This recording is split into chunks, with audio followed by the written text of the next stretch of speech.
फिर न्यूज़ में आप सबका स्वागत है। दोस्तों, जैसा कि आप जानते हैं कि 5 राज्यों में बहुत जल्द ही इलेक्शन होने वाले हैं।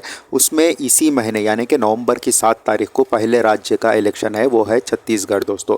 तो फिर न्यूज़ की टीम के सारे राज्यों के सर्वे रिपोर्ट आ चुके हैं दोस्तों। तो हम सब में पहले पेश करेंगे छत्तीसगढ़ की सर्वे रिपोर्ट। पहले हम ये बात भी कह दें दोस्तों कि छत्तीसगढ़ में फ़िलहाल कांग्रेस की सरकार है। अब देखना होगा कांग्रेस अपनी सरकार बचा पाएगी या नहीं, क्योंकि इसके बारे में एक बात कह दें दोस्तों, कांग्रेस सरकार ने एक के बाद एक कई ऐसे स्कीम लॉन्च किए जिसके कारण छत्तीसगढ़ की जनता पर फिलहाल कांग्रेस छाई हुई है दोस्तों। अब ये देखना होगा कि बीजेपी सरकार अपना कौन सा ऐसा खेल खेलेगी या कौन सा अपना कोई ऐसा स्कीम निकालेगी जिसके कारण छत्तीसगढ़ की जनता को अपने पक्ष में कर सके। तो देर ना करते हुए हम लोग ये फेयर न्यूज़ की रिपोर्ट शुरू करते हैं दोस्तों। तो सब में पहले आता है कंकर, जहां पर 3 विधानसभा की सीटें हैं और 1 बीजेपी के खाते में जाता हुआ नज़र आ रहा है और 2 कांग्रेस के खाते में जाते हुए नज़र आ रहे हैं और अन्य का यहां पर खाता नहीं खुल रहा है दोस्तों। इसके बाद आता है महासमुंद, जहाँ पर 4 विधानसभा की सीटें हैं और 2 बीजेपी के खाते में जाती हुई नज़र आ रही है और 2 कांग्रेस के खाते में जाती हुई नज़र आ रही है। यहाँ पर मामला काफ़ी टक्कर का नज़र आ रहा है, दोनों का पोजीशन बराबर नज़र आ रही है दोस्तों। इसके बाद आता है जशपुर, जहाँ पर 3 विधानसभा की सीटें है और 1 बीजेपी के खाते में जाती हुई नजर आ रही है और 2 कांग्रेस के खाते में जाती हुई नजर आ रही है। इसके बाद आता है रायपुर, जहां पर 7 विधानसभा की सीटें हैं और 1 बीजेपी के खाते में जाते हुए नजर आ रहा है और 5 कांग्रेस के खाते में जाती हुई नजर आ रहा है और 1 अन्य के खाते में जाता हुआ नजर आ रहा है। यहाँ पर अन्य का भी खाता खुलता हुआ नजर आ रहा है दोस्तों। और रायपुर में कांग्रेस की पोजीशन काफ़ी मजबूत बताई जा रही है दोस्तों। इसके बाद आता है कोरिया, जहां पर 3 विधानसभा की सीटें हैं दोस्तों, जिसमें 1 बीजेपी के खाते में जाती हुई नजर आ रही है और 2 कांग्रेस के खाते में जाती हुई नजर आ रही है। इसके बाद आता है सरगुजा, जहां पर 3 विधानसभा की सीटें हैं दोस्तों, जिसमें 1 बीजेपी के खाते में जाती हुई नजर आ रही है और 2 कांग्रेस के खाते में जाती हुई नजर आ रही है। अन्य का यहाँ पर भी खाता नहीं खुल रहा है दोस्तों। इसके बाद आता है राजानंदगांव, जहाँ पर 6 विधानसभा की सीटें हैं दोस्तों, जिसमें 1 बीजेपी के खाते में जाती हुई नजर आ रही है, 4 कांग्रेस के खाते में जाती हुई नजर आ रही है और अन्य को भी यहाँ पर 1 मिल रही है दोस्तों। और यहाँ पर भी कांग्रेस की पोजीशन काफ़ी मजबूत बताई जा रही है दोस्तों। इसके बाद आता है मुंगेली, मुंगेली की 2 विधानसभा की सीटें हैं दोस्तों और ये 2 की 2 कांग्रेस के खाते में जाती हुई दिख रही है। यहाँ पे ना बीजेपी का और ना अन्य का खाता खुल रहा है दोस्तों। इसके बाद आता है कोरबा, कोरबा में 4 विधानसभा की सीटें हैं दोस्तों, जिसमें 2 बीजेपी के खाते में जाती हुई नजर आ रही है और 2 कांग्रेस के खाते में जाती हुई नजर आ रही है और यहाँ पर बीजेपी और कांग्रेस की कड़ी टक्कर बताई जा रही है दोस्तों। इसके बाद आता है सुकमा, सुकमा में 1 विधानसभा की सीट है दोस्तों और ये 1 की 1 कांग्रेस के खाते में जाती हुई नजर आ रही है।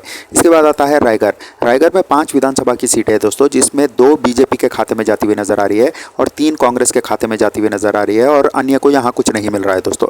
इसके बाद आता है नारायणपुर, नारायणपुर में 1 विधानसभा की सीट है दोस्तों और ये 1 की 1 कांग्रेस के खाते में जाती हुई नजर आ रही है दोस्तों।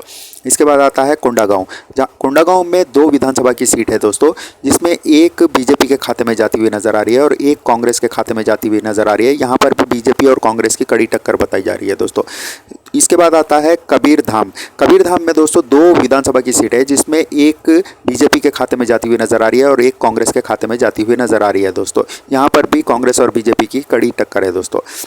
इसके बाद आता है चंपा, चंपा में 6 विधानसभा की सीटें है दोस्तों, जिसमें 1 बीजेपी के खाते में जाती हुई नजर आ रही है और 5 कांग्रेस के खाते में जाती हुई नजर आ रही है और अन्य का यहाँ खाता नहीं खुल रहा है दोस्तों। चंपा में कांग्रेस बहुत अच्छी पोजीशन पे नजर आ रही है दोस्तों।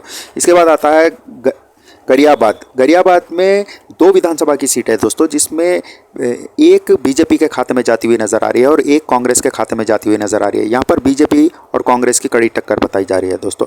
इसके बाद आता है दुर्ग, दुर्ग में 6 विधानसभा की सीट है दोस्तों, जिसमें 1 बीजेपी के खाते में जाती हुई नजर आ रही है और 5 कांग्रेस के खाते में जाती हुई नजर आ रही है और अन्य का यहाँ खाता नहीं खुल रहा है दोस्तों। दुर्ग में कांग्रेस काफ़ी मजबूत पोजीशन पे बताई जा रही है दोस्तों।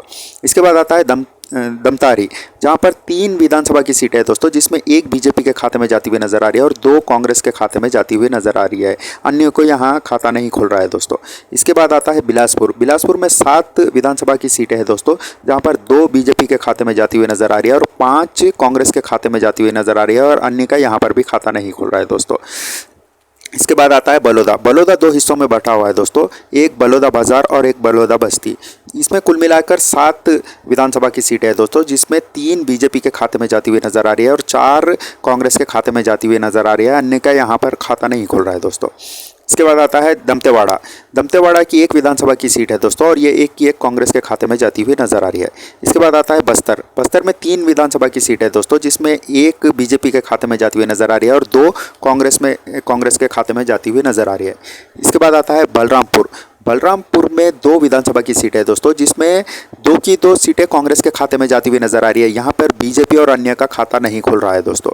इसके बाद आता है सूरजपुर। सूरजपुर में 3 विधानसभा की सीट है दोस्तों, और 3 में से 1 बीजेपी के खाते में जाती हुई नजर आ रही है और 2 कांग्रेस के खाते में जाती हुई नजर आ रही है।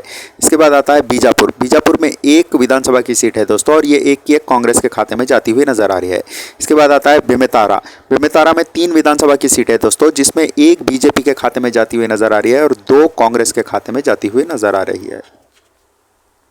इस हिसाब से कांग्रेस फिर से अपनी सरकार बनाती हुई नजर आ रही है दोस्तों, और काफ़ी मजबूत पोजीशन पे नजर आ रही है दोस्तों। उसी जगह पर अगर आप देखेंगे तो बीजेपी काफ़ी कमज़ोर पोजीशन पे नजर आ रही है दोस्तों, और जितने सीट बीजेपी को मिले हैं उससे डबल से भी ज़्यादा कांग्रेस को मिले हैं, और अन्य का भी यहाँ पे कोई ख़ास बोलबाला नहीं है दोस्तों। इस हिसाब से तो बीजेपी अगर चाहकर भी कुछ दूसरी तरीके से अपनी सरकार नहीं बना सकती, क्योंकि कांग्रेस काफ़ी मजबूत पोजीशन पे खड़ी है दोस्तों। इसके बारे में आपका क्या कहना दोस्तों, कमेंट बॉक्स में लिख के ज़रूर बताइए। वीडियो पसंद आने पर लाइक शेयर कीजिए और चैनल को सब्सक्राइब करना ना भूलें।